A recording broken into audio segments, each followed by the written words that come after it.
ಒಂದು breaking news ಲಭ್ಯವಾಗ್ತಾ ಇದೆ, ಬನ್ನಿ ನೋಡೋಣ.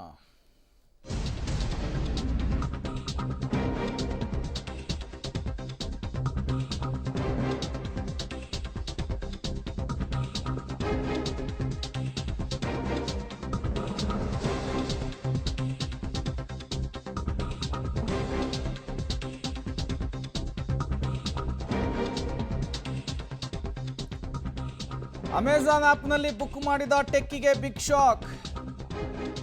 ಮೊಬೈಲ್ ಬುಕ್ ಮಾಡಿದ್ದು ಬಂದಿದ್ದು ಕಲ್ಲು. ಚೌಕಾಕಾರದ ಕಲ್ಲನ್ನು ಮೊಬೈಲ್ ಬಾಕ್ಸ್ನಲ್ಲಿಟ್ಟು ವಂಚನೆ ಮಾಡಲಾಗಿದೆ.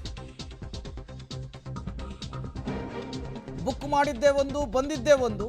ಆನ್ಲೈನ್ನಲ್ಲಿ ಒಂದು ಮೊಬೈಲ್ ಫೋನನ್ನು ಬುಕ್ ಮಾಡಿರ್ತಾರೆ. ಲಕ್ಷ ಲಕ್ಷ ಕೊಟ್ಟಂತಹ ಟೆಕ್ಕಿಗೆ ಈ ಮೂಲಕ ಬಿಗ್ ಶಾಕ್ ಎದುರಾಗಿದೆ. ಇಷ್ಟಪಟ್ಟಂತಹ ಮೊಬೈಲು ಕೈ ಸೇರ್ತು, ಇನ್ನೇನು ಬಾಕ್ಸ್ ಓಪನ್ ಮಾಡಿ ಮೊಬೈಲನ್ನು ತೆಗಿಬೇಕು ಅಂಥೇಳಿ ಮುಂದಾದರೆ ಅಲ್ಲಿ ನೋಡಿದ್ರೆ ಕಲ್ಲಿದೆ. ಬಟ್ ಇತ್ತೀಚಿನ ದಿನಗಳಲ್ಲಿ ಈ ರೀತಿಯ ಪ್ರಕರಣಗಳು ಅಲ್ಲಲ್ಲಿ ವರದಿ ಆಗ್ತಾ ಇತ್ತು.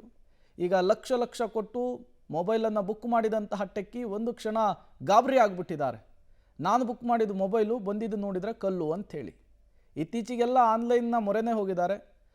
ಮೊಬೈಲಿಂದ ಹಿಡಿದು ಬಟ್ಟೆ, ಶೂಸ್ ಎಲ್ಲವನ್ನು ಕೂಡ ಆನ್ಲೈನಲ್ಲಿಯೇ ಪರ್ಚೇಸ್ ಮಾಡ್ತಿದ್ದಾರೆ.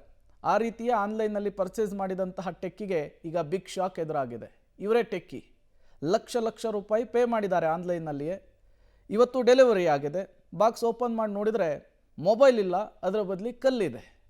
ಈಗ ಇವರು ಅದನ್ನು ರಿಟರ್ನ್ ಮಾಡಬಹುದು ಅಥವಾ ಗ್ರಾಹಕರ ಕೋರ್ಟ್ಗೂ ಕೂಡ ಹೋಗಿ ಅದನ್ನ ಅಪ್ಲೈ ಮಾಡೋದಕ್ಕೂ ಕೂಡ ಚಾನ್ಸಸ್ ಇದೆ. 1,85,000 ರೂಪಾಯಿ ಮೌಲ್ಯದ ಫೋನನ್ನು ಕುಂತಲ್ಲಿಯೇ ಬುಕ್ ಮಾಡಿದರು, ಆನ್ಲೈನ್ನಲ್ಲಿಯೇ ಬುಕ್ ಮಾಡಿದರು ಟೆಕ್ಕಿ ಅನ್ನೋದು ಗೊತ್ತಾಗ್ತಾ ಇದೆ. ಅಮೆಜಾನ್ ಆ್ಯಪ್ನಲ್ಲಿ ಬುಕ್ ಮಾಡಿದ್ರಂತೆ ಟೆಕ್ಕಿ ಪ್ರೇಮಾನಂದ್. ಅವರು ಬುಕ್ ಮಾಡಿದ್ದು ಮೊಬೈಲು, ಬಂದಿದ್ದು ನೋಡಿದರೆ ಕಲ್ಲು. ಆ ಕಲ್ಲನ್ನು ನೋಡಿ ಒಂದು ಕ್ಷಣ ಶಾಕ್ ಆಗಿದ್ದಾರೆ. ಅದನ್ನು ವಿಡಿಯೋ ಕೂಡ ಮಾಡಿಟ್ಕೊಂಡಿದ್ದಾರೆ. ನಾನು ಬುಕ್ ಮಾಡಿದ್ದು ಮೊಬೈಲು, ಕಲ್ಲಲ್ಲ, ನನಗೆ ಮೊಬೈಲನ್ನು ಕೊಡಿ, ಇಲ್ಲಾಂದರೆ ನಿಮ್ಮ ಹಣವನ್ನು ರಿಟರ್ನ್ ಮಾಡಿ ಅಂಥೇಳಿ ಮನವಿಯನ್ನು ಕೂಡ ಮಾಡ್ಕೊಂಡಿದ್ದಾರೆ ಅನ್ನೋದು ಗೊತ್ತಾಗ್ತಿದೆ.